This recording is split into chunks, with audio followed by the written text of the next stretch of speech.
Welcome to the Savvy Podcasting for Entrepreneurs podcast, a place for podcasters to learn what's actually working in the world of podcasting and how to use their podcast to generate consistent leads in their business. I'm your host, Jenny, and I'm so excited you're here.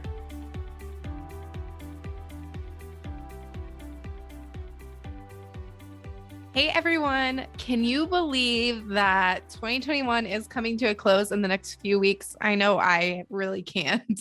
It's kind of mind-blowing to me. But I also can't believe that this is the last episode of Savvy Podcasting for Entrepreneurs before we wrap up for this season. I'm in shock. I can't believe this year has flown by so quickly. So in today's episode, I'm going to be sharing all about listener surveys. So things like why they're beneficial, how often we should run them, what to include in your survey, some tools to use to collect the data from your listeners and things of that sort. So yeah, I'm excited about that because I think it's going to be really helpful for you guys. But before we dive in, I love it if you could just take a couple of minutes to take my listener survey. So I really value your input more than you know. So if you could help me make this podcast even better in 2022, I'd be so grateful for you. I have so many great guests lined up in the new year, some great solo episodes coming your way as well. But if you have any topic ideas that you absolutely want me to cover in 2022, please let me know by filling out the survey. So you can take the survey and be entered to win a $25 gift card to Amazon by heading to savvypodcastingforentrepreneurs.com/survey. Like I said, it would mean the world to me. So please take that if you can. And yeah, so let's get into the episode all about listener surveys. So first up, I wanted to start off with why they are beneficial. So the main reason why listener surveys are beneficial is because they can really just help you better serve your audience. We don't want to be putting out content every single week that our listeners don't care about. So asking them for their feedback in a listener survey really helps us cater our content towards our listeners' specific wants and needs. We're not just throwing spaghetti at the wall and hoping it sticks. So it's just really beneficial to meet your audience where they are. So in terms of how often to actually conduct these listener surveys, I would say a minimum like once a year, but I think twice a year could be beneficial as well. Any more than that, you really wouldn't have any time to implement your listeners' feedback before it's time to send out the next survey. So I think 2 times a year max is best, but I like just once a year just because knowing me, that works best for my availability. But 2 times a year max is best so that you have time to receive the feedback from your people and actually implement it into it. Because you don't want to just get the feedback and continue getting feedback, but not actually taking the time to, implement what people are telling you. So now let's get to the juicy part. What should you be including in your listener survey at the very minimum? So some questions you should definitely be asking in your survey are, how long have you been a listener of this podcast? And then give them kind of some options. Anything from like a day, a week, a month, all the way to like however many years your actual podcast has been running. That'll differ for everyone, of course.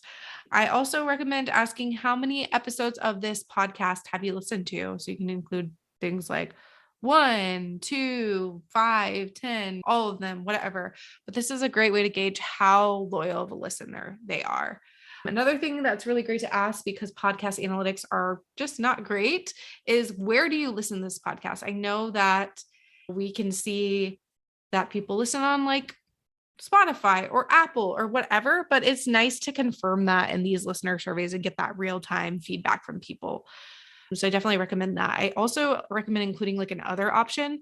So obviously you can list out like the top 4 most popular ones and then like another option so that you can see, okay, this person listens on this platform, which I didn't mention here, but it's nice to know where they came from.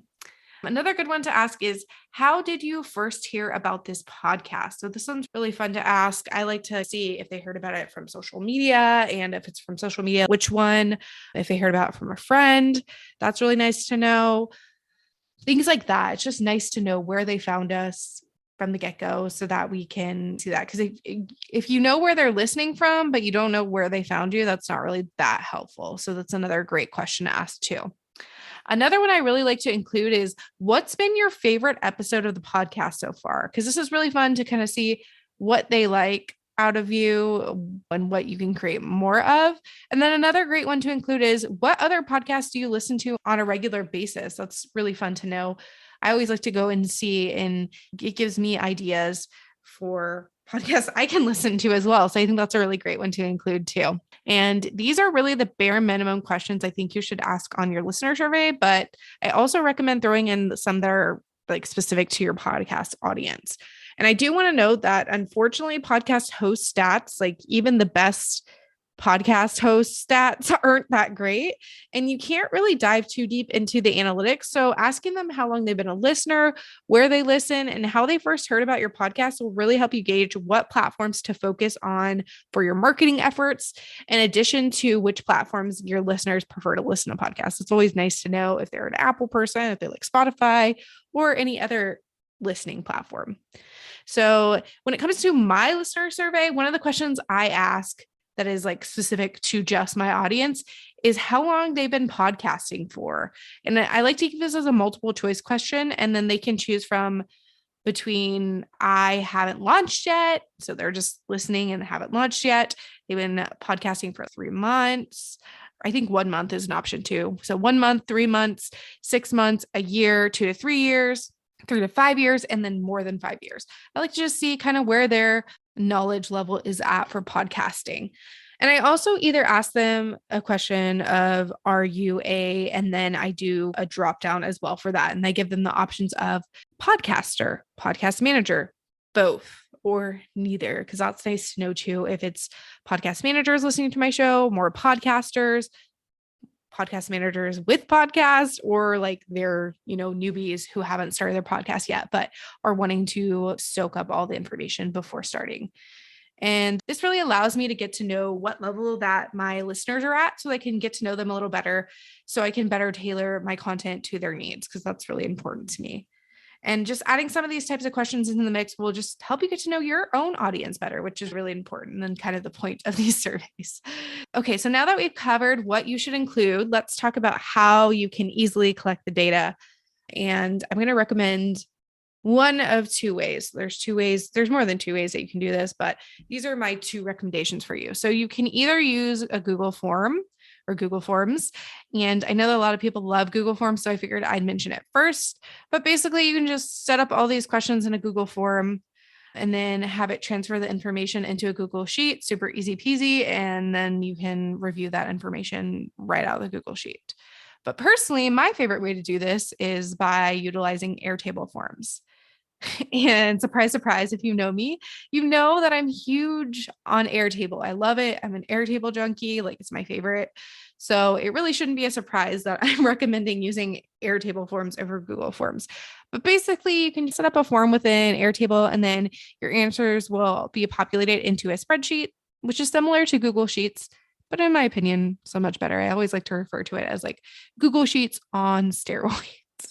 And I did want to include a tutorial on setting up Airtable forms, because not a lot of people know how to do this. They know how to use like the actual spreadsheet itself, but they're not privy to using the actual form because they've never tried it before. So if you go to the show notes for the episode, which you can find at savvypodcastingforentrepreneurs.com, I will be dropping a quick tutorial in the show notes for this episode on how to create forms in Airtable for anyone who wants to switch over to Airtable for their spreadsheets instead of Google Sheets.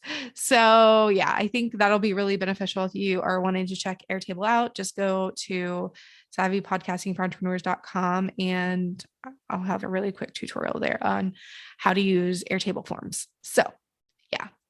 Okay. So I think I've covered it all for creating listener surveys, at least on a basic level. I didn't dive too deep, but I gave you what you needed. But now I want you to go out there, take the action, and create your listener survey and share it with your audience. The end of the year and the beginning of the next year. So right, basically the time that we're in right now is the absolute perfect time to do this. So let's get on it. I want to see you guys getting those listener surveys out there. So if you have any specific questions on what to include in your listener survey, I'm more than happy to help. You can shoot me a DM over on Instagram to Jenny.Suneson. So that's JENNY.SUNESON, or you can even email me at Jenny@savvypodcastagency.com. If you're not an Instagram person. but I can give you some specific suggestions on things to add to your listener survey that's going to appeal to your current audience. So yeah, I would love to hear from you. Make sure if you have any questions about anything at all, reach out to me on Instagram or via my email. And yeah, since this is our last episode of 2021, I really just wanted to wish you an amazing holiday season and a wonderful start to your new year. You will be hearing me in your earbuds again the very first week of January, so stay tuned. But yeah, if you want to check out the show notes, you can go to savvypodcastingforentrepreneurs.com. And I will see you guys in 2022. Bye. If you enjoyed this episode, make sure to subscribe to the podcast on your favorite podcast player like Apple Podcasts, Spotify, or Stitcher, and leave a review. You can find us at savvypodcastingforentrepreneurs.com and on Facebook at Savvy Podcasting for Entrepreneurs and Instagram at Savvy Podcasting. Make sure to join our free Facebook community for podcasters by going to savvypodcastingforentrepreneurs.com/community and join in on the exclusive community just for Savvy Podcasting for Entrepreneurs listeners. I'll see you there.